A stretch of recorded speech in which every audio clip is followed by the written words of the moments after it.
Take two, everybody. And without further ado, my good friend that I've known for many years, we investigate deep into the subject of sacred geometry, art, rhythm, nature's language.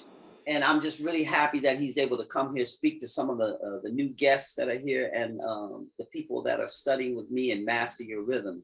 We're gonna have a conversation that's gonna go deep into this. And I've talked to you about Mark Hanf, and now I just want to give you a chance to get a chance to meet Mark Hanf. Without further ado, Mark Hanf, you got the stage. Thanks, Roy. I'm really honored to be a part of this today, and really grateful to be with y'all.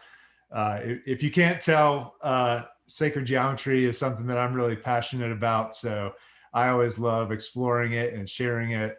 And Roy is definitely an ally in this path. And there's so many facets to sacred geometry, and one of them is the connection to music. So that's one, definitely he mentioned that we like to get together and nerd out on this. I remember the first night we met, I think we stayed up till probably like 5 a.m. And then I got a call the next day of like, hey, what are you doing tomorrow? And we stayed up till 5 a.m. again. It's one of those things that, literally you could study for many lifetimes and still not even scratch the surface. So we only have an hour today. So we're only going to be able to dip a toe into the vast ocean of this subject. And at the same time, I hope that it's something that is inspiring and inspires you to continue your journey and your exploration of it as well. So thankful to be here. Whenever I do presentations on this, I always like to just start with a centering activity. As musicians, how important it is to, tune together before you play. So I just love, if it's okay with everybody, to just take a few deep breaths together to tune in. And so just really simply, if you could just sit up straight, because our body definitely is an instrument. And so posture is important. And so you can close your eyes if you'd like to, or you can keep them open either way. But we're just going to take a few deep breaths. And what I like to do is really simple. It's a basic geometry. It's a square. So it's a breath in, it's a hold, it's a breath out, and it's a hold, right? And it's going to be in a rhythm that's just a 4-4 rhythm. So we're going to breathe in for 4, hold for 4, breathe out for 4, hold for 4. And we'll do that 4 times. Okay. So just to start, everybody take a breath out. Breathe in 1, 2, 3, 4. Hold 1, 2, 3, 4. Breathe out 1, 2, 3, 4. Hold 1, 2, 3, 4. Repeat. Breathe in 1. Hold. Breathe out. Hold. Breathe in. Hold. Breathe out. Hold. Last one. Breathe in. Hold. Breathe out. And hold. And now you can just come back to your natural rhythm. So, whenever we respirate, there's a connection between respiration and inspiration.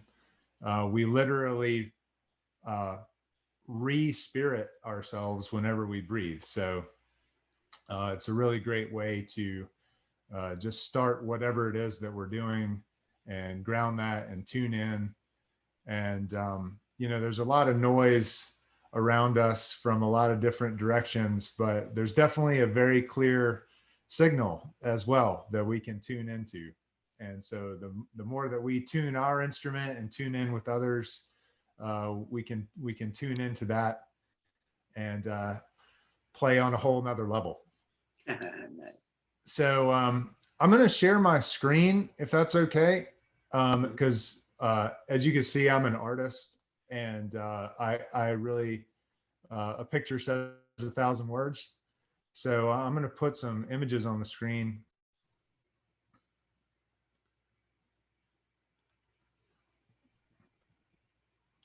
Let's see.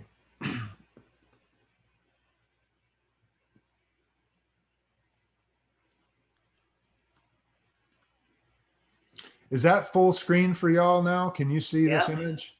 Yeah. Okay, Yeah. Mm-hmm. great. So I love this quote and I love this image.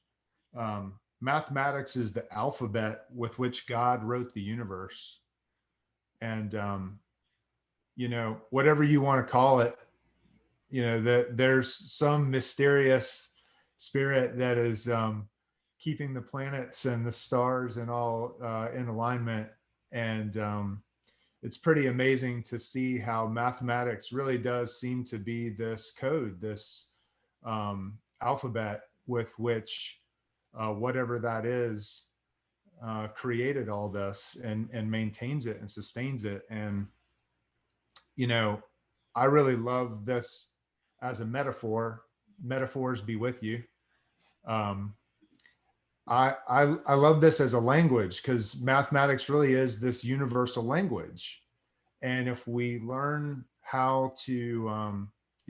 these patterns, we become fluent in this language, we can not only read the book of nature, but we can also start to converse with it and really start to feel that connection and communion, if you will. So, a lot of people, when they ask what I do, and I say, that I explore and teach sacred geometry, people have different reactions. Some people really light up and they say, "Oh, sacred geometry! I love sacred geometry. That's so interesting." Other people cringe and they say, "Oh, that sounds like math," you know. Um, so I'm just curious. I wish I could see. Let's see if I can change this so I can see everybody's. Yeah, here we go. And again, I don't know if everybody heard this at the beginning, but it is really helpful to me to see your faces. So I do invite you to share your video feed if you can, because for one reason, I'm a little hard of hearing, and so when it comes to the question and answer part of this, it would be really helpful because I partially read lips. So but just a quick question to y'all on the scale of, from 1 to 5, one being maybe you might even have math trauma, or 5, you just love math and you're passionate about it like me. Oh, thank you so much for turning the screens on.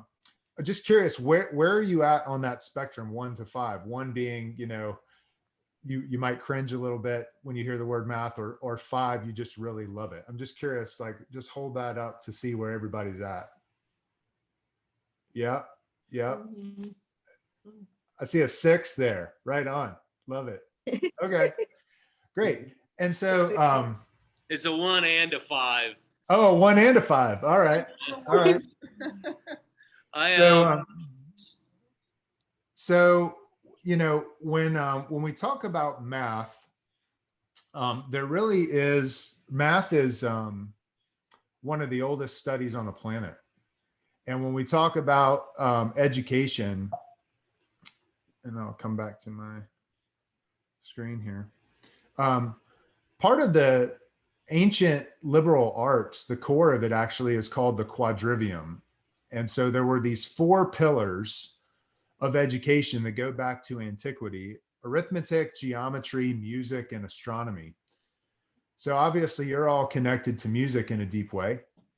So when it comes to math, you really have this polarity of arithmetic and geometry. So when we think of math, a lot of people think of number, um, you know, the quantitative calculating side of mathematics, and that's arithmetic, reading, writing, and arithmetic. Geometry is connected to that, but it also has its own flavor. Geometry is more, visual, spatial, kinesthetic versus the logical, symbolic. It's something that is, something that you can connect to in a felt way. It's pattern recognition, really, versus calculation. And so when we talk about geometry, in the modern educational system, when I teach, I really love this framework called STEAM, which is interdisciplinary, and it's science, technology, engineering, art, and math, and the synergy of all of those together. So the thread that kind of runs through all of those is geometry. And I love etymology. And the etymology of the word geometry, as you may know, is earth measurement, geometry. So when you think of this, it's not just earth measurement, but it's really nature measurement, right? So back again to antiquity, this is one of the oldest studies on the planet, and we've always seen that there are these natural geometries all around us, whether it's the earth itself, whether it's the moon, the cycles of the moon and all the planets, the rings around certain planets. I mean, once you start to look at this again, it's pretty much everywhere you look. And it's not only externally, it's internally. I mean, this is all of our first baby picture. We all started as a sphere. And I just find that just to be profound and beautiful. And the way that we see the world is through this lens of geometry. So when we go back to ancient education, this is one of my favorite paintings. It's the School of Athens. And this is kind of a who's who of the ancient world philosophers and poets and whatnot, scientists, geometers. So if we zoom in here, one of these figures is Pythagoras. So a lot of us, recognize Pythagoras from kind of middle school geometry, and we learn, with triangles that a squared plus b squared, right? In this case, literally two squares, a squared plus b squared, their area equals each other, right? So a lot of us, think of him in that way, but he's really so much more than that, because he's not only one of the grandfathers of geometry, he's also one of the grandfathers of mathematics, or not only mathematics, but music as we know it today, especially in the Western world. So in this painting, there's a tablet, and on this tablet, it's written in Greek, but what this means at the top is tone. Huh. And it's showing fourth, fifth, and octave, right? So these are the sacred harmonics that have been known for, millennia. Huh. And so these sacred tones, the fourth, the fifth, and the octave, are based on geometry.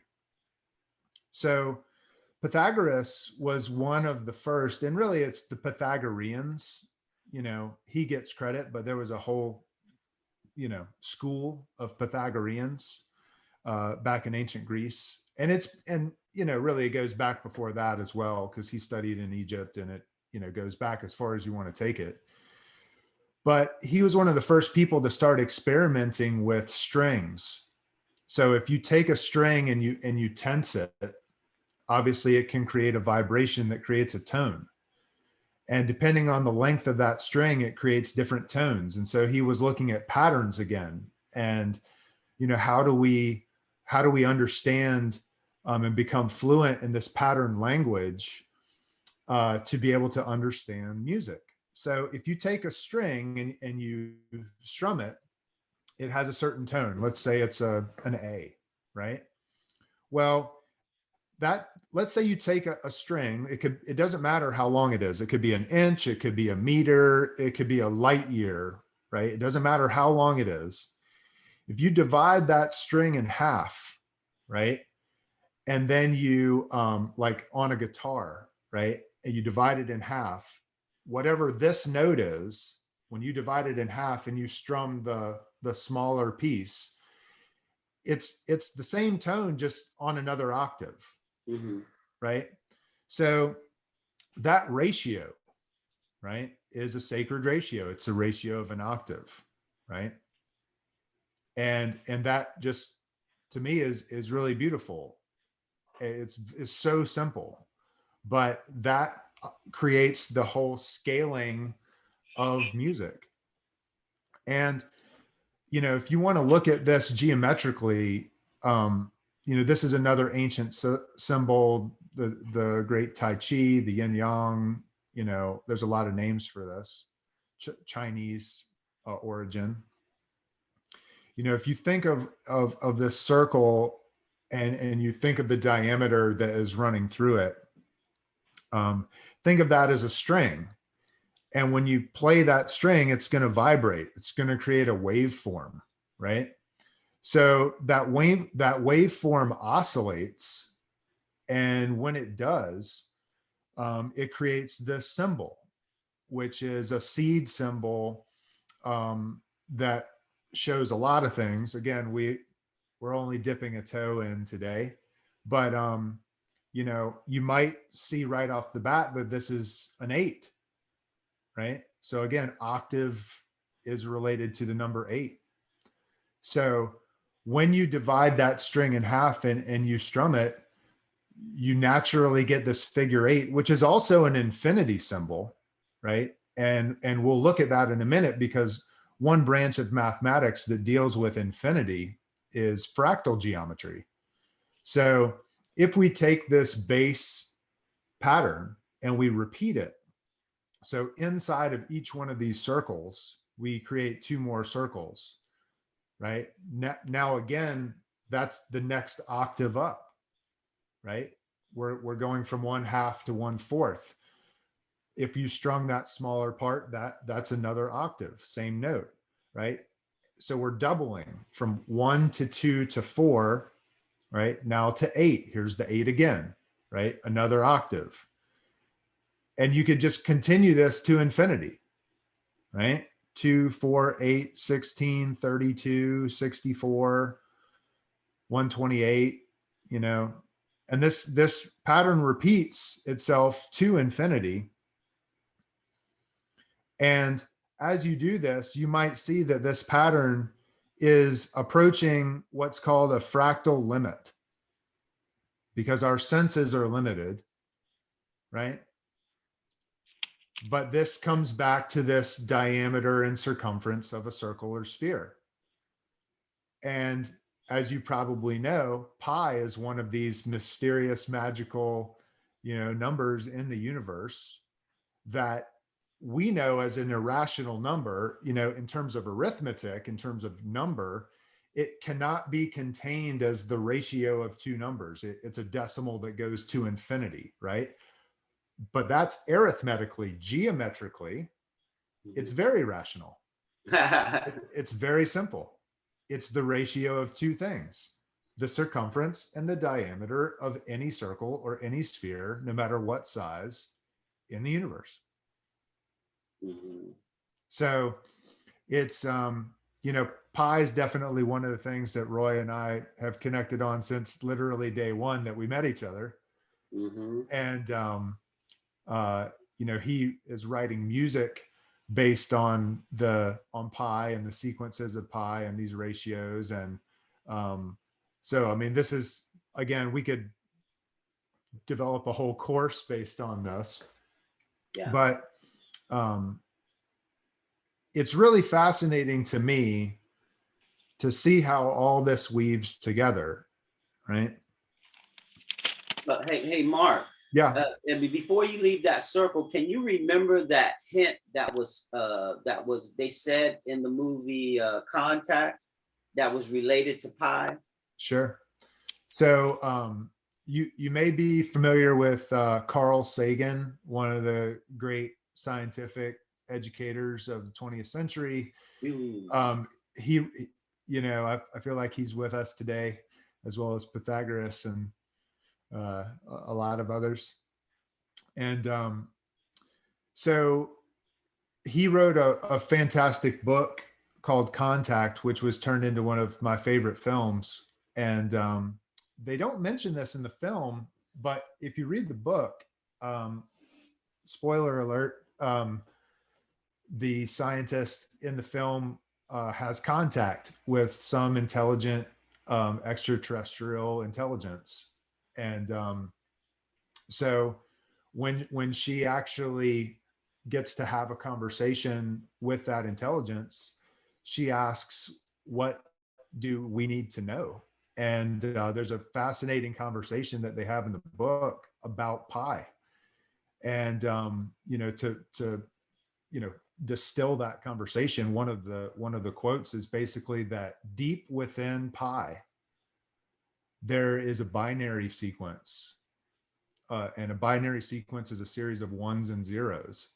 So again, the circle 0 and the line 1 that reveal a hidden circle, and there's an encoded message within pi for humanity for us to find. And so that in and of itself, is a riddle that I think is fascinating that Carl Sagan has left for us. And is really, there's a Buddhist saying that these teachings are fingers pointing at the moon. What is this pointing at? We can get stuck looking at the finger and not see that it's literally missed the point. So Missed the point. To me, it's pointing at this, profound, mysterious interconnection in the universe. So, Mhm. so in terms of ratios and in terms of sacred geometry, there's another ratio that is really beautiful and profound and mysterious and ubiquitous. It goes by many names. One that's really kind of common is the golden ratio. Just quickly, just a show of hands of who has at least heard of the golden ratio before, or phi ratio. Okay. So the golden ratio is a really interesting one because it's another transcendental, like irrational number. Similar to pi, it's in its decimal form, it is a decimal that goes to infinity instead of 3.1415923, on and on and on. It's 1.618033, and it just keeps going, to infinity. And again, we could, investigate just this one topic for a lifetime, but at least, but just to give you a sense, so that we could work with this today and see how it relates to music. It's a harmonic ratio such that the short is in ratio to the longer, the red is in ratio to the blue, as the long is to the whole. So the ratio of the red to the blue is the exact same ratio as the blue to the white. And because of that, it's this harmonic ratio that shows up in math and in art and in nature in just 10,000 ways. So here's one. Whenever you have a pentagon and you have a diameter or a diagonal of the pentagon, you always have this ratio. The side length to the diagonal is always the golden or phi proportion. And so this leads to, whenever these cross, it also divides itself again in this harmonic way, where this shorter piece is also cut into the golden proportion. In German, this is known as der golden Schnitt. And if you're a Harry Potter fan, the golden snitch is a play on that. So so this leads to, this pentagonal star, which is, a symbol that is sacred to many cultures. It's also the symbol of the school of Pythagoras. And it's known as the Brotherhood of the Pythagoreans, but really Pythagoras was unique in that he also invited women to be part of his classes. So I love that about him. So again, this ratio can also be other geometries. It can be a rectangle. And so a golden rectangle has proportions of 1 to 1.618. And this golden rectangle can be broken down in this harmonic way. And you may have heard of something called the Fibonacci sequence before. It's basically just an additive sequence. You're just adding the next two numbers in the sequence. 1 + 1 = 2, 1 + 2 = 3, 2 + 3 = 5, and so on and so forth. And when you do this, it actually lays itself out beautifully in this like sequence of squares, where it actually creates a spiral, right? And so this is known as a golden rectangle or a golden spiral. And this golden spiral is beautiful in a lot of ways, but one of them is that it shows up in nature all over the place. And again, once you start to become fluent in this language, it's like learning a new language. Once you start to learn Spanish, what was once noise, now you pick up a word here and there, right? And then you start to hear a whole sentence, right? And so once you see these patterns and you start to learn this, you can look around and you see it all over the place. And not only can you see it, you hear with it. Literally, it's the shape of your ear. Right. Can I make a statement too, just for so many artists here? That literally is the symbol for the bass clef right there. The bass clef in music, that's what it's talking about right there. And so, when Mark was showing that music was one of the pillar sciences, I think it's no accident that they're putting a pillar concept for the symbols of music. And we turn that upside down, it's the bottom of the treble clef. But I want to go on. Go ahead, Mark. I just want to show how it connects to art. It's where it all connects. Yeah. Yeah. And I love too that the treble clef really has that like spiraling energy as well, as it comes up. And it's like the spiral and the axis. And the axis, that's correct. Right. The line, when he says the axis, it's like the line that we see that looks like it's laying on top of the treble clef is actually showing you the center. It's the center vortex going through. And it's almost like a medical caduceus, really. It's a flat version of the trajectory of what that spiral is taking.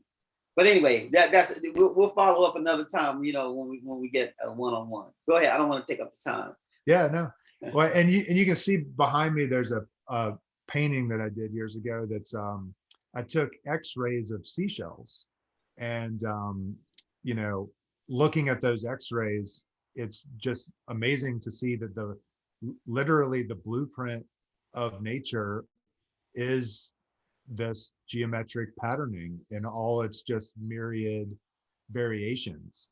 And it's just humbling and profoundly beautiful to start to see that it literally becomes the source code, because not only is our ear this pattern, the spiral of our galaxy, it doesn't matter what scale you're looking on, whether it's DNA or you're looking through the space telescopes, you're looking at these same patterns repeating themselves on vastly different scales over and over and over again. And to me, feeling into that connection is just, I don't even have words for it. It's yeah. Yeah, this is the shape of the ocean wave, the wave that passes through the ocean, because yeah. Well, and again, related to music and hearing, like, not only is the outer part of our ear a spiral, the inner part of our ear is a spiral too. I mean, this on one hand is a photograph, because it's very small, but a photograph, and then on the other side it's a artist's interpretation of that. But the inner ear is a spiral, so music is literally vortexing into our anatomy and being processed as what we experience as music. Okay, so Mark, did you say the one on the left with the yellow in it is a photograph? Yes. Okay, so now I've always said music is always reiterating something fundamental. Now tell me, can you see the neck of every violin, the neck of every bass violin? Can you see the shape right there? And see how the instruments reiterate that fundamental shape right there. That looks like the head of a bass violin, a viola. Just again and again and again, art is resolving down to something. And I'm going to keep driving home to this art, because the dentist told me the final phase was art. So a lot of times what the scientists are trying to figure out is going to come through art. And so this is why I wanted to just talk to you all, just because you got something about art about you, and you might can see this different than the science, right? But I just want to see a show of hands. Can everybody see what I'm talking about? It's the bass clef. And I always say the bass clef is reiterated by the headstocks of every violin, every string instrument reiterates that principle right there. Dude, I need that picture. That's so good. Love it. Okay, go on. Let me get out of the way. All right. So again, this is just like not only within us, it's all around us, everywhere we look. Again, the book of nature reveals itself when we start to see these patterns.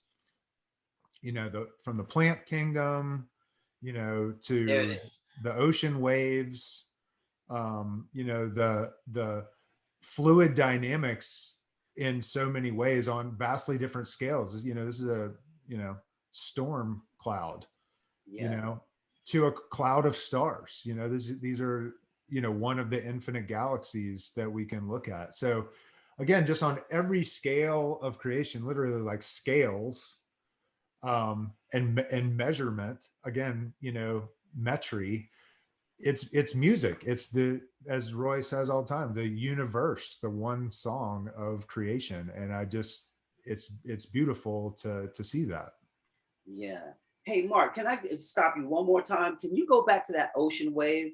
Yeah. I just want to say this because we're filming. Okay, so you see the bass clef shape, the same shape forming itself. Now, here's the thought, and I think I've talked to Leslie about this. Walter Russell says that when we look at the ocean is a medium that a wave is passing through the ocean. The ocean itself is not moving forward. The waves are moving through the ocean, and at the end, we see the nature of the wave, right? So that this is crazy thinking, right? But the ocean is just kind of sitting there, and the waves are passing through, because if the ocean wasn't sitting there, the ocean would just run up onto the land and keep going forward.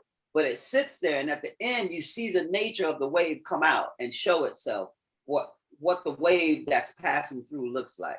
And I just wanted to put that thought out there, that the ocean is a medium that's letting this stuff go through. And the best way to remember what I'm saying is the thing where you see the steel balls sit and you hit the ball on the end, and the one on the end pops out, but the medium in the middle doesn't even move. There's something like that happening with the ocean, where the wave is passing through the ocean, but that big body of water is not flowing up on the land. Okay? I just wanted to say that. I don't know if that makes sense, but just put your Dr. Seuss mind on. And okay, I'm gonna go on, Mark. But anyway, there's the bass clef again. Okay. Well, and to piggyback on that too, it's like, what makes up our physical body is at least 70% water, right? So when we're listening to music, when we're playing and listening to music, that vibration, that waveform is traveling through the medium of water in our body. And, when we feel the music, when we're, when I go to a concert, I like to stand right in front of the speaker. I want to feel it. And so that oscillation of the wave is resonating in our inner ocean. you know, so that's just another connection. Hmm. Hmm. Yeah. So, um, you know, another way that this shows up, and one of the bodies of research that I've just really enjoyed over the last couple decades is investigating how this shows up in artwork. My background's in art and art history, and so um, I really have always resonated with the art of the Renaissance. And you know, in terms of art history, that's, you know, this really important. It's almost like a stone being dropped into the water, and there's been a big ripple from the Renaissance that's affected art, you know, even 500 years later. So what is it about this artwork that is you know, so resonant with us? So one of the things, in my opinion, it relates to geometry. So one of the things that happened during the Renaissance is perspective drawing. So creating, if you've ever done like 1 point perspective where you have a horizon line and then all the architecture like comes to 1 point or 2 points in a composition so that you can create a three-dimensional looking space. That was invented during the Renaissance. So there's another level of geometry that's happening in Renaissance paintings that is related to this golden ratio. And it's actually, it was passed down from master to apprentice over a long period of time. And I've done a lot of research to track that. There's other people that have done it, that same research too, famously like Salvador Dali wrote a book called 50 Secrets of Magical Craftsmanship back in the 40s. And so this painting actually is by the master of Michelangelo. So this is Ghirlandaio, and this is the birth of Saint Mary. And so this is a really interesting painting in terms of its geometry. You can obviously see the architecture of the room, and there's perspective drawing for sure. But when you start to see this as a pattern, you start to recognize the patterns. So in terms of this golden ratio, you might notice that this whole composition is a golden rectangle, and it's divided by the golden section very distinctly by this architecture of this pillar in the room. Do you see that? Right. Yeah. And again, Yeah. it's harmonic, because when you take a golden rectangle and you divide one square out of it, you're left with a smaller golden rectangle, right? It's just, you know, one scale smaller. Hmm. So that's if you divide it vertically. If you look horizontally, and again, you might already start to see this, but if you divide it this way, it's the architecture where this, you know, bas relief is in the back, right? And Yeah. so there's a lot of different levels to this painting, but back to this idea of a spiral. One of the things I love about this painting is there's an invisible geometry. And again, when you start to learn this language, you can make the invisible visible. So if you're looking at this painting, it's called The Birth of Saint Mary. And there is a child in the painting, and there's a woman that's holding the child, right? Right. See if you can, it's kind of like, where's Waldo? You know, can you find the child? But here's a hint. She's right there. Like literally the geometry of this painting is invisibly pointing to exactly the third eye of baby Mary. And so this is just one example of hundreds of examples of Renaissance paintings of how artists were using this in an invisible way to have deeper levels of meaning and resonance in their artwork. Yeah, and Mark, I want to just follow up on that. When you say there's an invisible geometry, that invisible geometry is almost like the invisible rhythm or the invisible framework that's embedded in all hymns. Yes. You know, these hymns have meter and stuff that invokes rhythm. And so this geometry is also invoking rhythm. And literally, we can take these golden sections and we can create rhythms out of them. You know, we can create rhythms out of it. Well, I want to, Mark, can you put that up just one more time? Just because we're short in time, when we say the golden section, if everybody can think of if you were in a vampire movie and you're holding a cross up, right? The way you can feel this is when you're holding that cross, you think about where the cross is. The cross is not in the middle, right? The cross is not in the T. It cross is kind of, there's a sweet spot where that cross crosses. And that's what we're talking about the whole time. That's the rhythm. So in every section that you see there, you imagine it's a cross. Every time you see a short section and a long section, if you put a cross on it, it would work. See what I'm saying? See, even the short section that he divided the picture up. The short section was there where the post is, and the rest of the picture was over to the right. If that whole picture was a cross, that's where the cross would be. Does that make sense? Because I want to think of it in terms of art and feeling, you know what I mean? Not mathematics. It becomes perfect mathematics, but you can feel this thing. You know what I mean? Like if you had this page and you could think of a holy cross, you could find the sweet spots on the page without a ruler. Okay, I just wanted to say that. I hope that makes sense what I just said to everybody. Okay, now you can look at these lines and you can see the cross is going sideways, then it goes up that way, then it goes over that way, and it just keeps getting bigger and bigger. And when you connect the corners of those squares around the cross, that generates the spiral. And so here these artists, man, they're playing with this invisible rhythm or this invisible pattern, right? So much so that it nails right to the third eye of the kid. Now we're talking about art right here.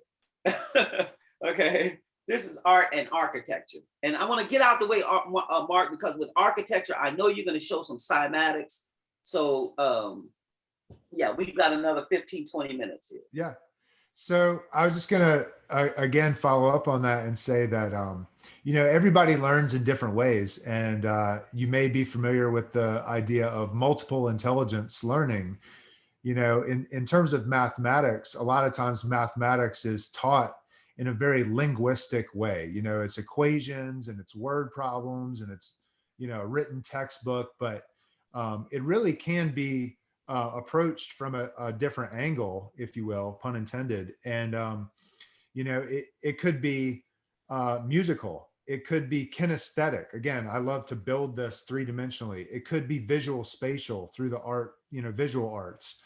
But it could be a sensory experience that, a lot of times people don't realize when they think of mathematics, but that's been something that I've been really passionate about over the last decades. Is like, how do we share this, with kids of all ages, in a way where we can feel this. It's not just, a conceptual mental thing. Mm-hmm. Yeah. There's the kid. Right. Mm-hmm. So, Roy mentioned cymatics. So there's this other branch of sacred geometry that I just love, and that we have definitely connected on again since day one, which is called cymatics. Some people say kymatics, tomato. Right. So it's basically how to make the invisible visible, because sound obviously is something that we experience through our ears and through our body, but it can also be something that can be visualized. And so sound is a waveform, it's a vibration. And there's a series of scientific exploration that started with Hans Jenny, continued on through other scientists like Alexander Lauterwasser, which literally, I think this is great, means loud water. But if you take a medium like water, a fluid, or even a very fine powder, and you put it on a surface like a drum head, and then you run a frequency of sound through it, it'll start to vibrate and you'll start to see a standing waveform. And that standing waveform has structure. And so if you run an A through it, it has a certain pattern. If you change that tone to a B or a C or a D, in between that medium will go to chaos, and then it will reemerge as another distinct waveform and structure. And you can actually see these different patterns that are very distinct, and they become like mandala patterns. I mean, I don't know how else to describe them, but they're absolutely gorgeous. And they start to mimic nature, or mimic nature, the vibration of the sound wave, because there are a lot of different spiritual traditions that talk about the connection of sound and or the word to creation. In the Bible it says, in the beginning was the word, and the word was God. And so, speaking forth creation, when you look at, on one side, this vibrating turpentine, and on the other side you look at a beehive, I mean, it's the same geometry. When you look at this beautiful image from Alexander Lauderwasser's work, to this spiraling sunflower head, it's just one-to-one correlation, and you can start to see how the harmony of the spheres and the universe again is really connected to music and to vibration. Again, this is an interesting synchronicity, but I don't know if you remember this, man, but the day we met, however many years ago, 13 years ago, you bought this book in Malaprops. Yes. And yes. so I just love this kind of time travel aspect of the presentation today. Yes. And you told me to get it. Right? So and I ran and got it. Yeah. Yeah. It's perfect for Future Man to have a little time travel. And, right. But what's cool about this is when you're looking at this, just let your imagination go with this. Because when I see this, I see symbols, right? They say music is a universal language, right? So now we're seeing tone produce symbols. To me, that is an alphabet of some kind, or that's a language of some kind. It's a hieroglyphics of some kind, right? And I believe we're only seeing it flat because we're in gravity. If we saw it without gravity, we'd probably see the full three-dimensional XYZ coordinates of whatever that design is. I hope that makes multi-dimensional. Yeah. Multi-dimensional. But what I keep driving at is things that these great teachers have taught me. Remember in the beginning, he said, at the end of all of it, art was the final phase. So look at this. This is art right here. It's the final phase of something else, though. See what I'm saying? So when they say music is a universal language, I think we're looking at the symbols of the language right here. Now we're going to have to be Napoleon squared. We're going to have to be some kind of code breaker on some level to figure out how this language works. But I believe that we're looking at the language, that literally we can say music is a universal language because it produces the symbols of the language. Right. So anyway, I just wanted to throw that in there while we're recording. It's just things to think about, because we're talking about tone and aesthetics now. It's not just tone and sound, but we're hitting tone and we're getting architecture. It's like, whoa, what just happened here? And why did that happen? So, okay. All right, Mark. And it's amazing because, like, we take for granted, the sense of hearing, but when you really think about it, it's, my vocal cords are vibrating right now. Yes. And I'm creating a multi-dimensional waveform geometry that's vibrating this microphone, and then it's traveling over a waveform to you wirelessly, and then your speaker is vibrating, and then it's moving air in your room and in a multi-dimensional geometry into the spiral of your ear, and then you're processing it and we're communicating. That's a miracle. I mean, that's a beautiful geometric miracle. Yes. No other way to understand it. And just as you said that, it made me think of, there are some people, when you hit a tone and you hit a chord, they can actually taste it. Yes. It's like, what? So here's the aesthetics. as artists, I believe we take reality and we go even further than a scientist would go. To get to the theory of everything, we're going to have to get into art. And so, one of the big morals of the story, like when Mark showed the STEAM program, in our technology programs now, they call them STEM programs for science, technology, engineering, and mathematics, but they don't have the arts in there. See? So when we put the arts in there, it becomes STEAM. And now we're complete. And we're back to the old way now.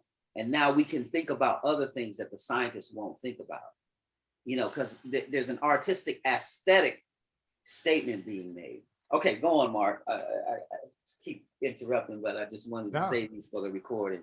No, this is great. But yeah, those vibrations come in the form of taste. That's crazy. See what I'm saying?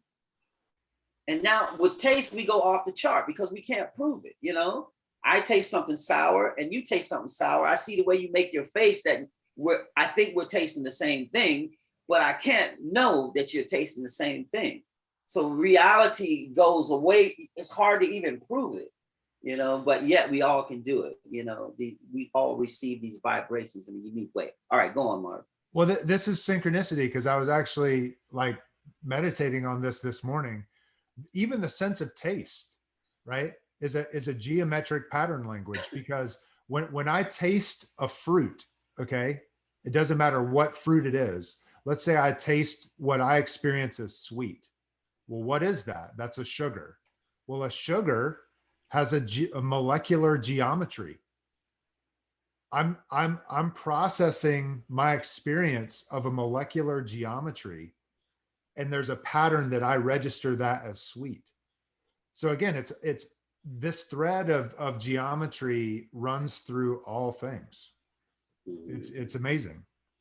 And I really feel like, you know, back to the idea of sacred geometry, you know, when you look at different wisdom traditions, almost every single symbol of every path, of every culture, no matter what timeline you're on, is some iteration of geometric symbolism. And so, you know, when you look at that and you even break down, you know, what does sacred mean? When you say something is sacred to me, it means it's special. It means that it has some, you know, deeper level of significance. And, you know, when you go to different octaves with that, that can go to something that's holy. That can go to something that's connected to whatever you want to call it, you know, the divine. And so when you really look at the sacred geometry and you see these symbols and you see how it's connected, it really is awe-inspiring and humbling to me. And when you look at, you know, this is one of those cymatic images of a musical tone and the standing waveform from that, and you see how that's connected to these geometries. You know, it's mysterious and beautiful. Yeah. And then next time you drive by a church, a stone church, usually it has a cymatic type pattern in a circular pattern on every stone church, and sometimes more than one. You know. I've heard the phrase before too, that I don't know who said it, but that architecture is music that's frozen. Frozen music, Goethe, Goethe. Yeah. Right. Yep. And you feel the resonance when you're in that space. Yeah. You know. Mm-hmm. And so, you know, this is an image. It's kind of low res, but it's the seed symbol of Om. You know, and the idea of that sacred seed symbol that resonates out to the four corners of the universe and creates all things. You know, again, there's this idea of everything is vibration, and you know, the harmony of the spheres. Yeah. So Mark, when you say seed symbol, what do you mean by seed symbol? Well, in the Vedic tradition, you know, kind of the source code, if you will, is this symbol of Om. Okay. And when you sound that, whether out loud or even like, you know, sub audible, you're connecting to that frequency of resonance to the whole universe. And that's why that's part of meditating and toning as a practice. Okay. All right. So, we've gone to like outer space and then back again. And it's important, when we go on a trip like this to be able to ground this in and bring it back in a centered way. And so just to bring it back to our body, our instrument, if you will, this is one of the most famous images in the world, Vitruvian Man from Leonardo da Vinci. And there's a lot of geometry that's going on here. Obviously there's a circle, obviously there's a square. That's a whole nother uh, exploration. But one thing that you can notice is, if you look at the diameter of the circle, notice that it passes through the navel, the belly button of the Vitruvian Man. And so it really is like a center point.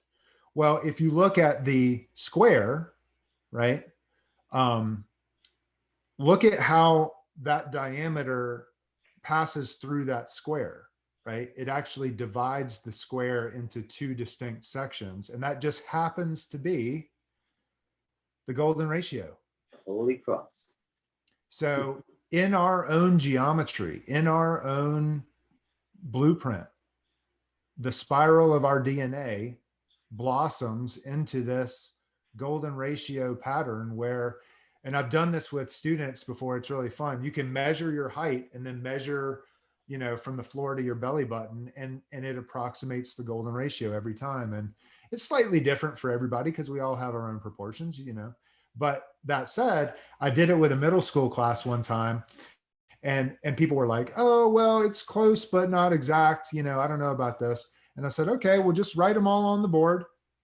And so we, 20 students wrote them all down. And then I said, okay, now average those. So they averaged them. And sure enough, to the thousandth place, 1.618. Yeah. I mean, it's magic. It's I don't know how else to describe it. It's the beauty of creation, and again, whatever you want to call it. It's interesting. You may be familiar with Buckminster Fuller, but he's one of my guides for sure. And I was speaking with his grandson last week. I got to spend some time in his archives, which was amazing. And so I was speaking to his grandson, and I asked him, I said, whether it's Bucky or Leonardo or Pythagoras or whomever it was, Euclid, they were all tapping into something that was way bigger than they are. I said, what did Bucky call that? And he said, well, he called it different things. He called it universe. He called it God. He called it regenerative integrity. But whatever you want to call it, like, that's real. And whatever that is, it's employing geometry as this code to create life as we know it, and in all the infinite fractal geometry ways. And it's beautiful. And again, it's like our body is one example of that. And it's kind of, it's an instrument, and it's also an antenna.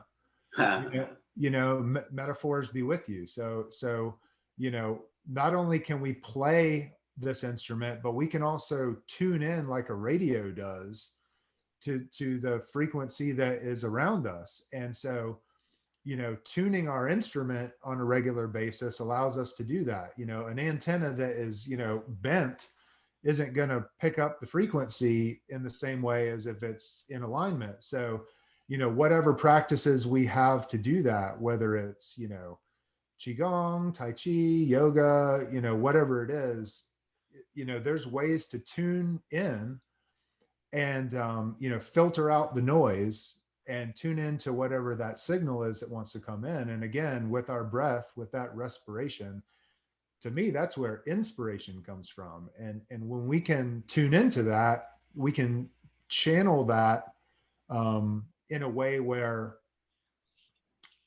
Roy, I know you feel this too, but like when I'm really in the flow, when I'm really in the zone, when I'm really in the pocket, I kind of disappear.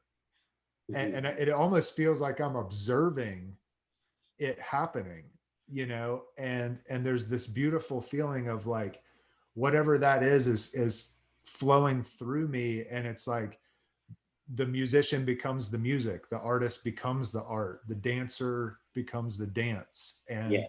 that's Yeah. a beautiful place, Yeah. The music becomes the muse, or right? vice versa. Yes. Yes.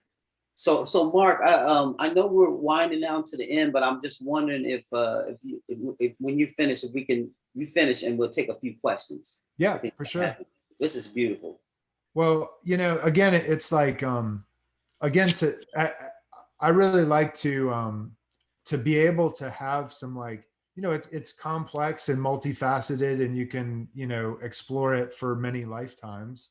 Many of us have been, but um um that said, it's also very simple, and that's what I love about it, and it's the Tao in that way, it's paradoxical. And so, when you look at this, and you see this again doubling circuit,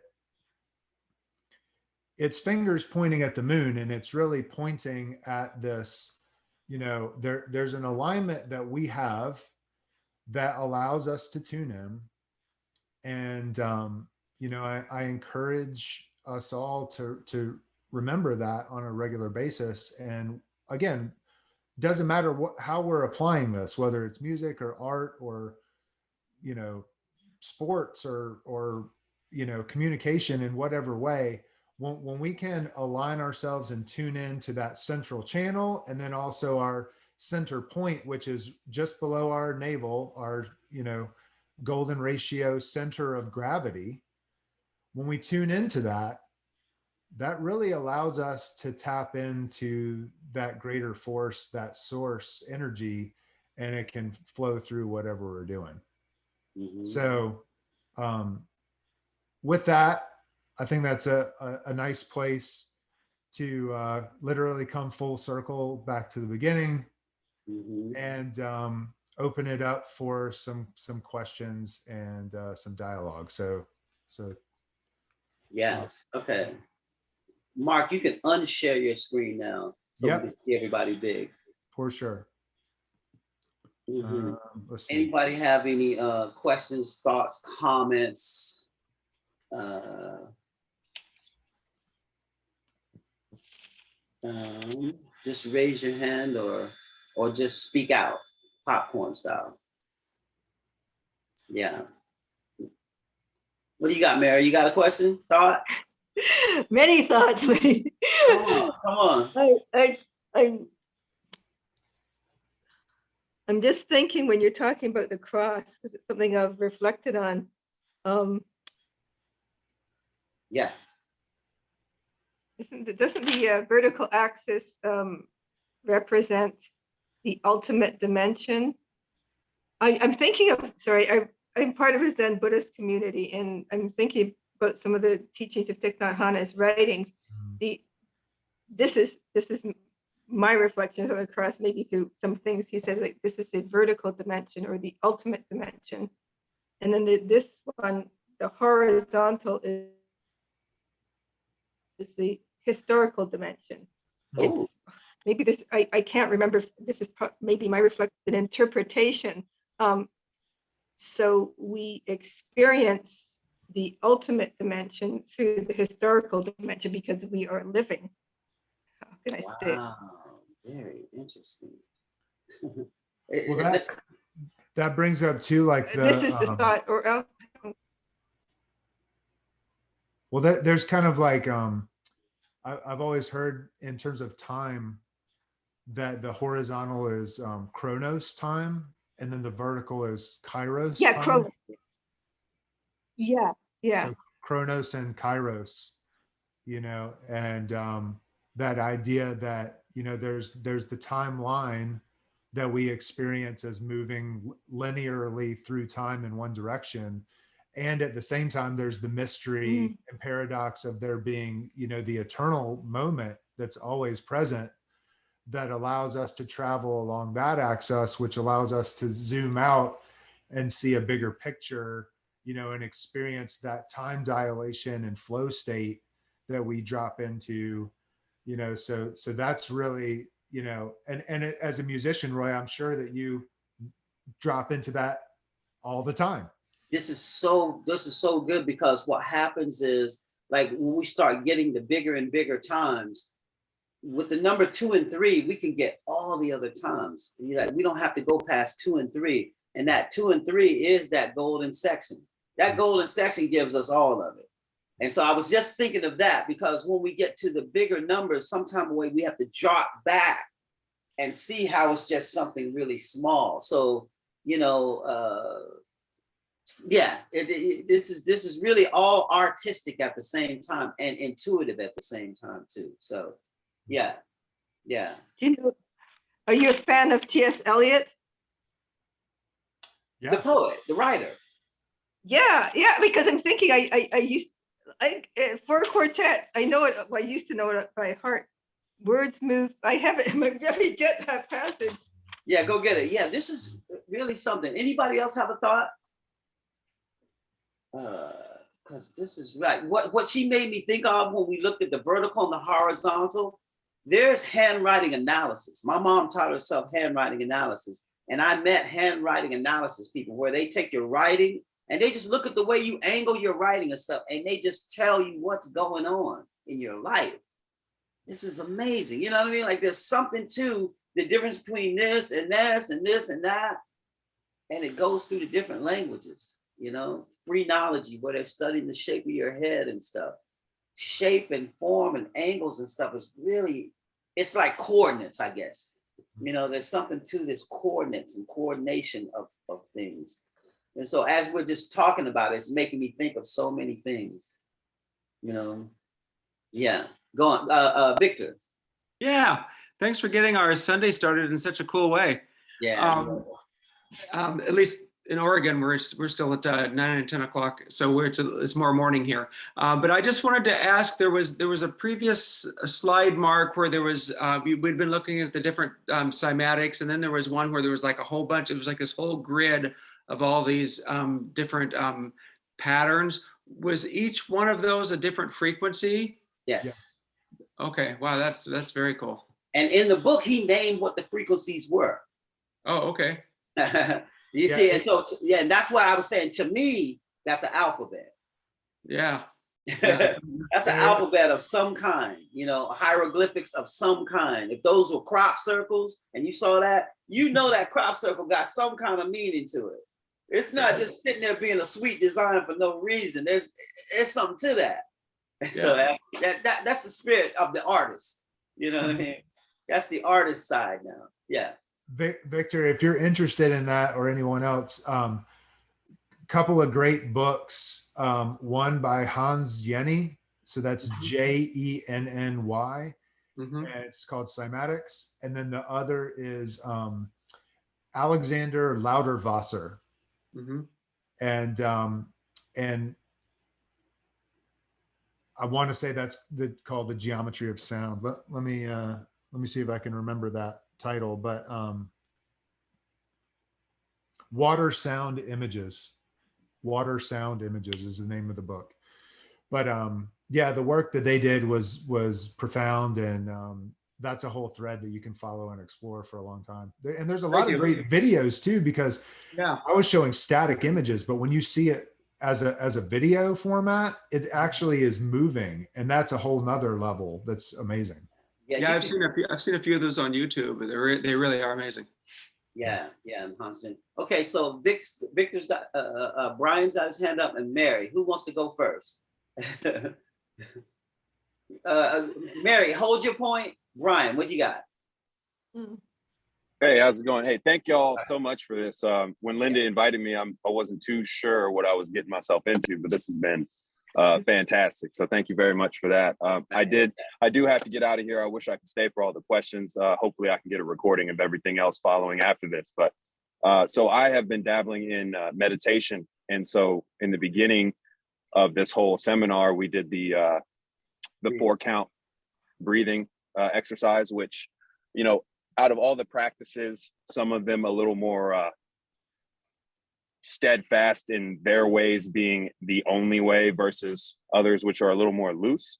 I have come across essentially what they would call a 4-fold technique. However, it doesn't delve so deeply into the geometry of the situation. And so with that being said, could you clear the air a little bit about how you came across that breathing? I know you explained it a little bit, but Sure. and what does it mean to you in your practice? Yeah, no, it's great question. So breath work again is something that, you know, there's 10,000 practices within breath work. That said, it's such a powerful practice that I love as part of my personal practice. You know, this goes back again millennia to like the Vedic tradition and all the pranayama and all those practices, you know, from the yogic tradition. But it's really simple too. You know, you don't have to know Sanskrit or whatever to breathe. It's fairly simple. So, but it really is this way that we connect with the universe. And so to do that consciously is really important as much as possible. And so I really love starting my day with it. I really love ending my day with it. Also, like before I'm going to do anything, like before I'm going to start a class or Meet Steph Curry. exactly. Yeah. Mm. You know, when you start to feel nerves come up or whatever, just taking a moment, just taking a beat, you know, and taking a few breaths can transform the situation. And it transforms your vibration. It transforms your chemistry. It transforms your electromagnetics. And so there's a lot of, you know, great books on this topic. There's a lot of great teachers and classes on breath work, but it's really that in and of itself. You know, if I could travel back in time and give myself some advice when I was a kid, it's like, hey, incorporate this on a daily basis. And so that 4-part breath is just really simple. They call it a box breath. There's a lot of different variations that you can do, some even involving a breath hold. And the breath hold and extending that breath hold, especially on the exhale breath hold, is really powerful. And it taps into like an immune system boost as well. So yeah, I just Carbon. say again. It balances carbon too. My brother Joseph was learning about when you breathe out, the more you can hold is the more healthy you are. And it builds up the carbon in the body that balances the oxygen. There's a balance. It's a lot to it. Yeah. Yeah. I mean, the whole, like when you get into the chemistry of the body and how important that is, like our body likes to be slightly alkaline, right? Water, again, is our medium. That's a perfect balance of 7. Again, it's number, right? We like to be slightly alkaline. If we're acidic, right? If we're slightly acidic, we're tired. If we're moderately acidic, we're sick. If we're severely acidic, we're ill, or even diseased if that becomes chronic, you know?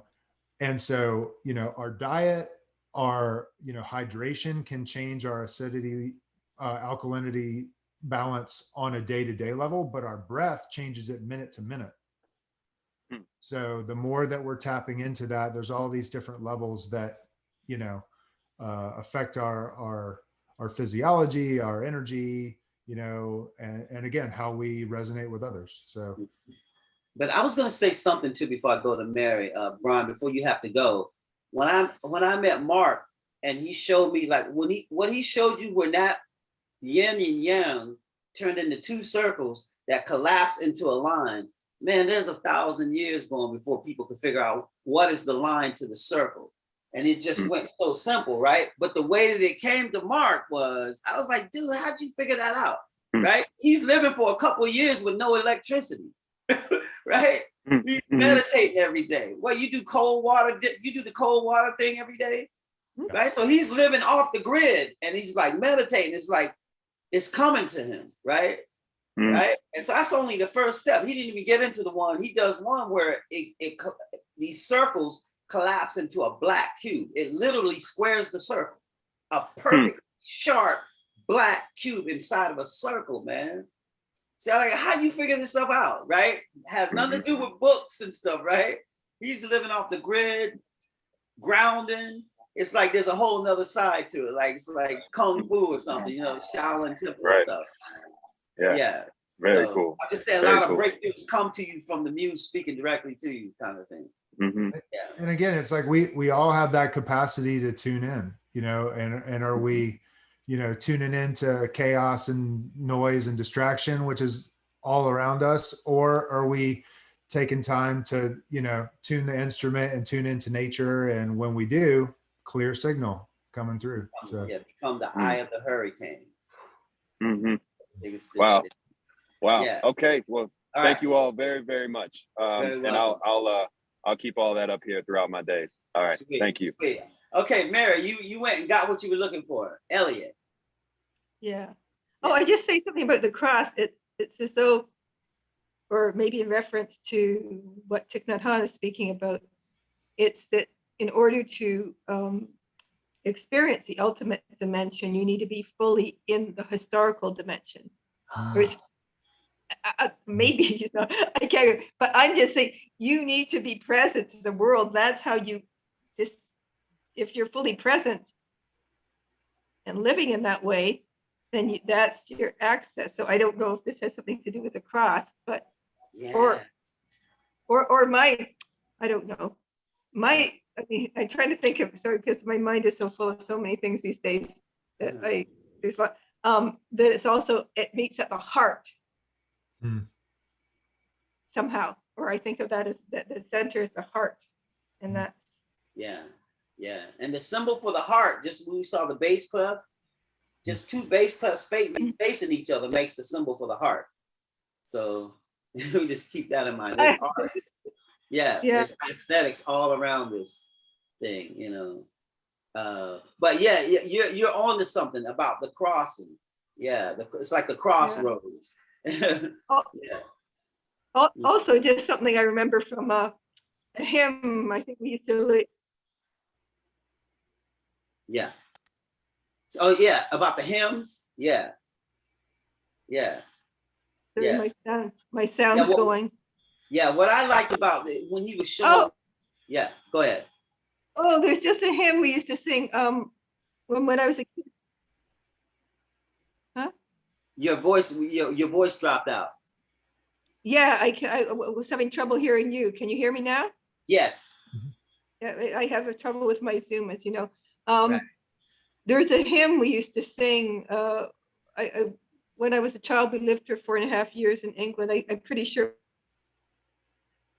it was there. And there's some of the lines, the Spirit of God in the clear running water, blowing to greatness, the trees on the hill. I can't remember all the lines, but it's blow, blow. At the end, it's something like blow, blow, blow till I be, but breath of the Spirit blowing at me. Well, again, that breath, you know, connected to spirit, you know, respiration, inspiration. You know, it's intimately connected, and you know, in the Chinese like Taoist tradition, you know, qi or life energy is also translated as breath, the breath of life. So, you know, when we're breathing in that qi, that energy, and it exists in the water, it exists in, you know, in the plants and in the rocks and in all the things. It's the force, you know, it's the source. Just another little thing. I guess I was talking to Roy about this.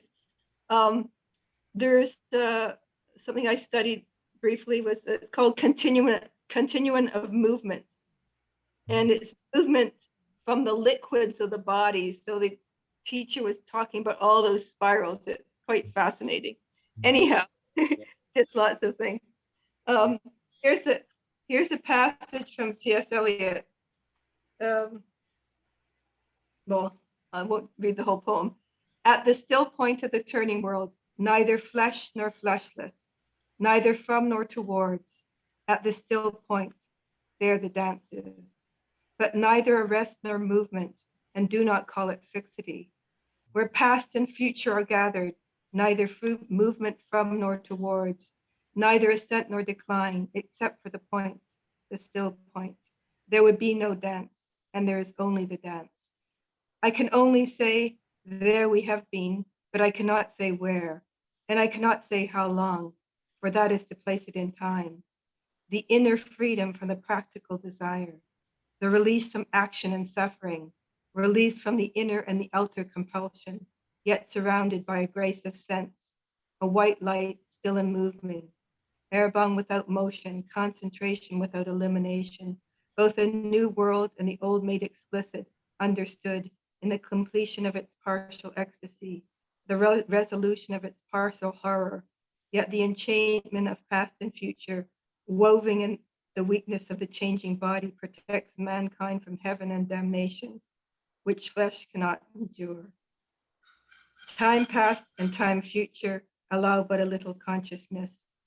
To be conscious is not to be in time, but only in time can the moment in the rose garden, the moment in the arbor where the rain beat, the moment in the draughty church at Smokefall be remembered, involved with past and future. Only through time, time is conquered. Time is what? Time is conquered. Oh, conquered. Okay. Wow. Okay. I love that passage. What is that? Where is that from exactly? This is four quartets. I used to read this every day when I was 18 years old. So Four I used to know quartets. Four quartets. Four- Okay. I'm gonna write that down. four Wow, quartets. I love that. Okay. Oh, Yeah. it's beautiful. Thank you for sharing that. Yeah. So does anybody else have some takeaways from today? Leslie, Guy. Xander. A name starts with an X. Come on. Hi.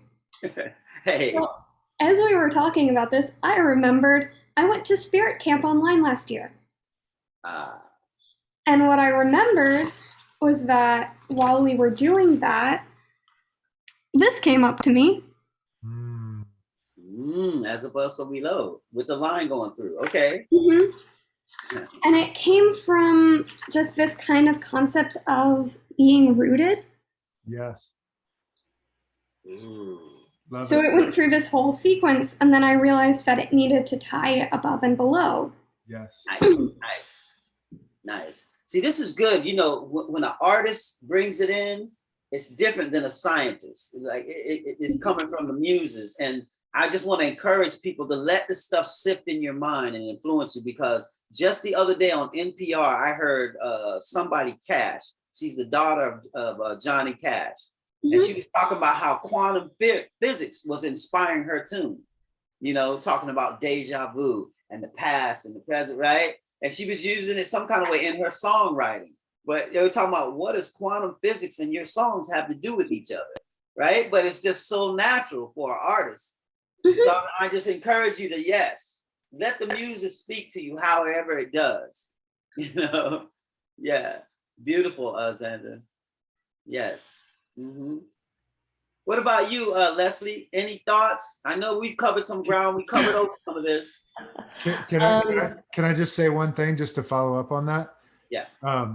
Xander, that symbol that you're working with, I would encourage you to look at that as, I had a teacher that called it one time packed thought forms.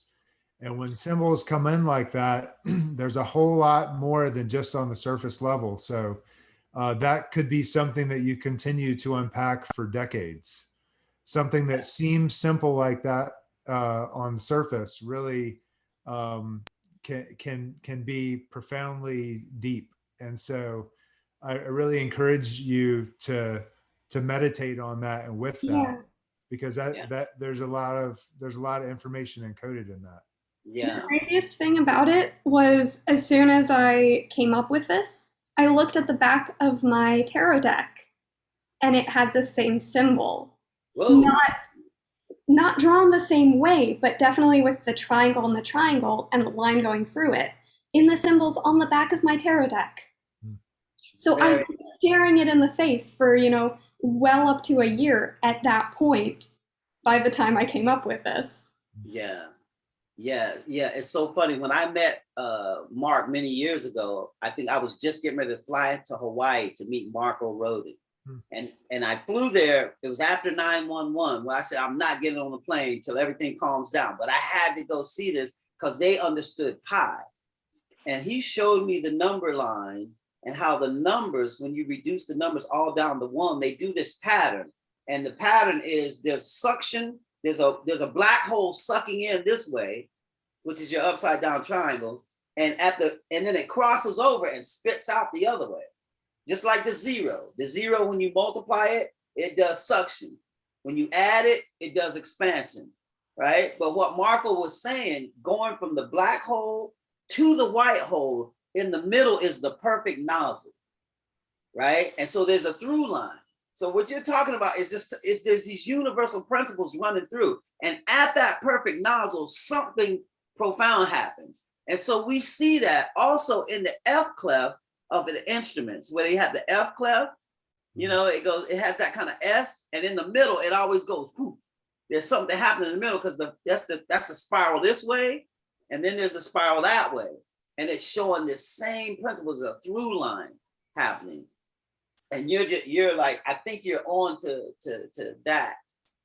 And the way you're describing that, that's kind of the same thing that happens when you have two bottles up to each other, isn't it? Yes. Now, if you Google Marco Rodin, right? Google Marco Rodin, he does that in the video. He holds up two soda bottles. They're taped together or something. One has water. He shakes it and just hands it to a kid and says, hold it, right? And then you see the water forms the funnel. He said that represents the black hole, suction. And then it's spilling out onto the bottom one. That's the white hole. But he says the important thing to notice is the perfect nozzle in the middle. That's the part that we want to make machinery and everything do that. The perfect nozzle. You know what I mean? So I'm just glad we unpacked a little bit. When I saw your symbol, I went, whoa, that's what Marco Rodin was trying to show me. So yeah, you know what I mean? And that's what the line of the treble clef is showing us. See, the bass clef is upside down, but the bass clef is not flat. The bass clef is a trajectory. And so the line of the treble clef is taking that trajectory. Yeah, so anyway, yeah. Leslie. Well, so many directions one could go. I know. We'll talk more, I'm sure, Roy. I was just wondering, when we were talking about acidity and alkalinity of the body, you were talking about foods, etc. And I went to where emotions play into that. My guess would be emotions that you have, which then stimulate certain hormones, also would affect the acidity, alkalinity, and therefore your illness or state of health, mind, body. Yes. That's just where my mind was going. And vice versa, because when we cultivate certain when we cultivate certain chemistry within our body consciously, through our practices and whatnot, that can actually induce emotional states. So when we consciously are cultivating that healthy alkalinity, we're naturally going to experience more joy and ease. Because again, dis-ease versus ease, and so yes, those are definitely connected. Great. I'm glad you brought that up. That was a nice little touch in. What about you, Guy? Anything that comes to mind? Just comment. Yeah. So when I was listening to your presentation, the main thing that comes to mind for me was that everything in the universe is kind of connected. Yes. So like math, like it's kind of like the universal language that like sets the tone and the structure for everything, like nature and art and music and like like everything that like we've made as well as God. So yeah, I really enjoyed your presentation, and that was the main thing that came to mind for me. Great. That takeaway that he just gave reminded me in your presentation, Mark. You said that these vibrations mimic nature, but it's almost like these vibrations that we're looking at is the blueprint for the stuff that we see in nature. We're seeing the blueprint, and just like in the hymn, we can't see the rhythm. We barely know the rhythm is there, but it's holding the whole structure there. You know, like Amazing Grace, it's held together by a rhythm that's as strong as a house, but you barely can see it. And same thing here, the blueprint of all the stuff that we're looking at is invisible as rhythm. You know what I mean? But yet there's an architectural principle there. And it's like, whoa, right? So now we're like relating it back to our art. So what was so beautiful, he showed us all of that. You called it something else where the lines are going. You didn't call, I was thinking rhythm though, every time you said it. The form, you know what I mean, of the golden sections, the golden section this way, golden spiral that shows you where the baby is. That's like the invisible structure that we're putting into our art. You know what I mean? Like this is how our art, you know, like how we can be inspired on that level. And so anyway, just beautiful insight. I want to see if I can hear from Max. Max, you got some kind of thought? Just something that kind of came to mind while you were listening? Walking around. Yeah, I mean, what I find fascinating about this too is how it brings everything together. So growing up, I didn't connect art, architecture, and sound, and music, and, you know, practicing music versus playing music, and composing music, and listening to music, and healing and breathing. Like I thought of all these as separate. And it's funny because it's like a presentation on sacred geometry, but in reality, it's just a presentation on one aspect of the one, of how everything's connected. Yes. And that just blows my mind, you know, like how, especially like what I always think about is how these ancient societies, some of which are so ancient that the societies that we consider ancient societies, consider them ancient societies, and we don't even know about them because there's no surviving written records. We're able to like build these architectural structures perfectly aligned astronomically, geometrically, and cymatically, and build entire towns out of it. And then we couldn't even do that today, and yet we consider ourselves advanced, you know? And like, so they must have known all these crazy meditation techniques to put them on these higher frequencies, and we're just scratching the surface with everything. So that just absolutely fascinates me. Like my mind tends to go there, you know, when I listen to stuff like this, and like how did artists of the Renaissance create perfectly proportioned pieces of art that nowadays artists struggle to do with a computer, you know?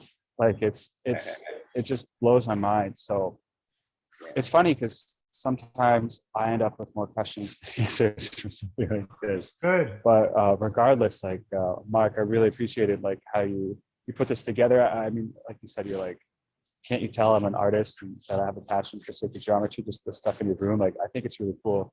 So I appreciate the presentation that you brought and everybody's input. And yeah, I mean, my hope is that we do continue considering all of this for the rest of our lives. Like how does this all fit together? How did some people manage to use these concepts as effortlessly as they were breathing, you know? And why is it that animals in nature seem to know it? And, you know, if you sit under a tree and look up, you'll see that the branches perfectly are proportioned out in the way that they grow. We seem to think of it as something profound, but in reality, it's basically it's all around us. Yeah. Nice. That's a great insight because it touches on this thing of where the doctor told me at the end of the day, the final phase is art, but yet art is the part they leave out in STEM program. So it's like science is always struggling and striving for a unified field theory. And Max said it so beautifully. I just never knew how everything went together. And so the person that's struggling for the unified field theory, but they're not looking at all the other stuff that's unified with it, you know? And it's like, it's in the realm of arts. I always say it's gonna be a curly haired Beethoven type, not a curly haired Einstein that's actually gonna put it together. It's gonna come through arts, man, because the arts gotta tell you something that's so profound, you can't even put your finger on it. It's like if I smell a rose, man, how am I measuring what I smell? We don't have the tools to do that yet. See what I mean? But everybody smells it. It's as common as breath. But if we gotta wait for science to tell us it's there, you know what I mean? It's like it's hearsay that I smell the rose, but everybody can do it. So that's what I'm saying. It's like in the realm of art, it's where the unified field theory goes together. And what I like about scientists is science boldly goes after a unified field theory. If they don't have one, they'll make up one. We just know there's a God particle down there. You know what I mean? They just make up something to create a unified field theory. And in art, we're just in it and observing it and pulling it into our muse and stuff. So thanks for bringing up that point and that aspect. And what I would say to address, maybe to bring it around, is my nickname is Future Man. But to see the future, I just look to the past. And the further you look to the past, the more advanced it gets. It just gets more and more advanced, man. You go to the Library of Alexandria, you see these giant cathedrals, and they got cymatics and colored windows. They're Star forts. Yeah, the star forts. They're understanding so much. So I just want to leave this thought. This was the guy in San Francisco, the company that puts together all these impossible projects. One was lighting the Golden Gate Bridge, but he says he goes by something called the law of inverse focus, right? I just said I'm future man. To get to the future, I got to go to the past. Kind of like if I want to go out on a limb, well, I got to have roots way down into the ground in order for my tree to even stand up to get to the limb. So he calls it the law of inverse focus. He says, if you turn your body literally to the other direction from what it is that you're trying to understand, and then just count on the truth being in that other direction. He said, just count on the truth being in that other direction. So I'm trying to go to the future, but I'm studying the past, right? And you see that they're eclipsing some of the stuff that we're doing now. Then he says, so I say that if you want to learn how to influence the future, turn around to understand the past. And 2, if you want to understand how to change the world around you, look within. And if you want to understand how to impact the world, how to have impact in the world, concentrate your efforts. You know what I mean? Like we're going the opposite direction of everything. So I just glad that you touched on that, Max, because it touched on that thing about, wow, this goes with that. This goes with that. That's like, dude, I remember when I first saw a tone makes architecture. I'm like, okay, so those are the same subjects. Now I understood the beginning of every religion. In the beginning was this that rippled on the face of the waters of the deep. You know what I mean? In the beginning was what was going on. And then all the creation stories and the mythology is just spelling this thing out in such a beautiful way. And at the end of the day, there's aesthetics. So anyway, for me, the big thing that hit me on my head today was I had already just recently started saying the reason why violins and cellos, all these string families, they got F holes that are reiterating this golden thing. Stradivarius was using Fibonacci all over, but they're reiterating, I would say, the bass clef. I used to say it's the bass clef again in all the next. Why do they got to make their headstocks like that? And then when Mark showed me the ear, and that was a photo, it looked just like a headstock of every violin, every cello. To me, I'm just for the next month, I'm just gonna be like, yo, dude, that was crazy. So that's why I love these things. It looked exactly like a headstock. So boom. And so I wanted to add to that. First of all, I'd love for you to share whoever that was that shared the quote about the inverse focus, because I love that. Yes. But one to follow that with, and that might be a nice way to close out our conversation today, Yes. is by Leonardo da Vinci.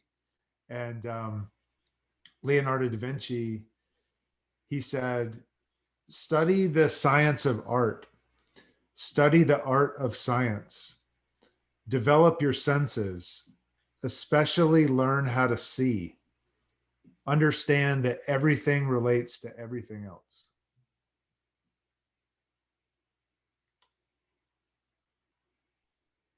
So yes. And with that, I think we've closed or we've reached the starting point for the end of the next beginning.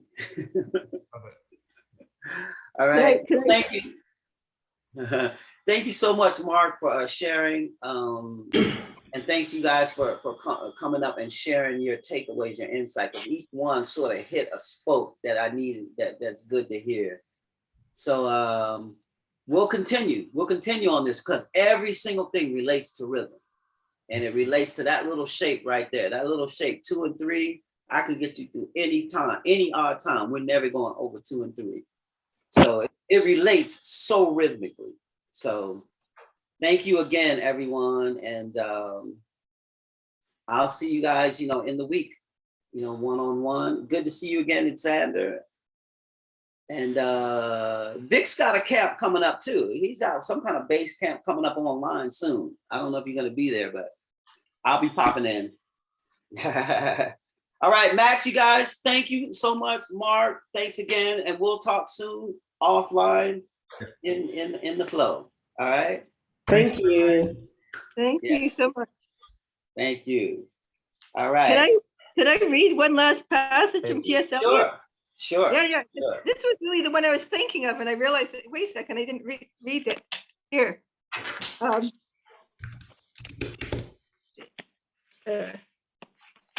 Words move, music moves only in time, but that which is living can only die. Words after speech reach into the silence. Only by the form, the pattern, can words or music reach the stillness of it, as a Chinese jar still moves perpetually in its stillness. Not stillness of the violin while the note lasts, not that only, but the coexistence, or say that the end precedes the beginning, and the end and the beginning were always there, before the beginning and after the end, and all is always now. Words strain, crack, and sometimes break under the burden, under the tension, slip, slide, perish, decay with imprecision, will not stay in place, will not stay still. Shrieking voices, scolding, mocking, or merely chattering, always assail them. The word in the desert is most attacked by voices of temptation, the crying shadow in the funeral dance, the loud lament of the disconsolate chimera. The detail of the pattern is movement, as in the figure of the 10 stairs. Desire is itself is movement, not in itself desirable. Love is itself unmoving, only the cause and end of movement, timeless and undesiring, except in the aspect of time. Caught in the form of limitation between unbeing and being, sudden in a shaft of sunlight, even while the dust moves, there rises the hidden laughter of children in the foliage. Quick now, here now, always.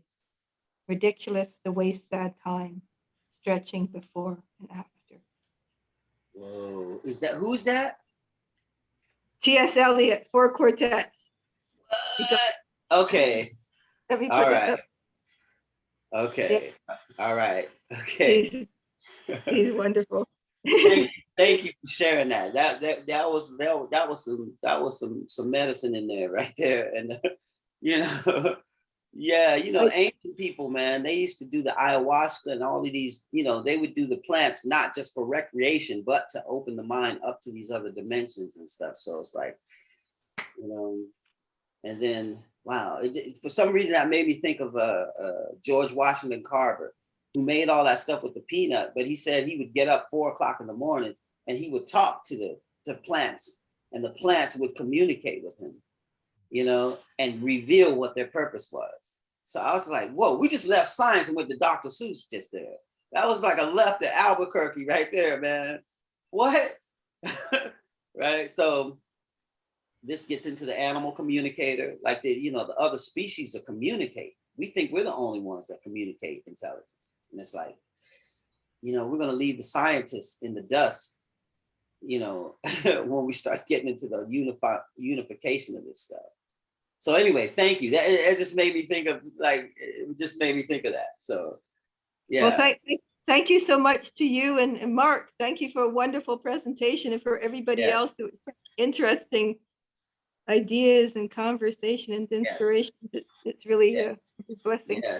Yes. Thank you so much, and let the music just keep speaking to you, right? Trust it. Trust it. And I'll see you guys during the week. And Mark, we'll talk soon, okay? For sure. All right, man. Take care, you guys. Thank you. Yes. Thank Yes. you. Bye. And Thank you so much. yeah.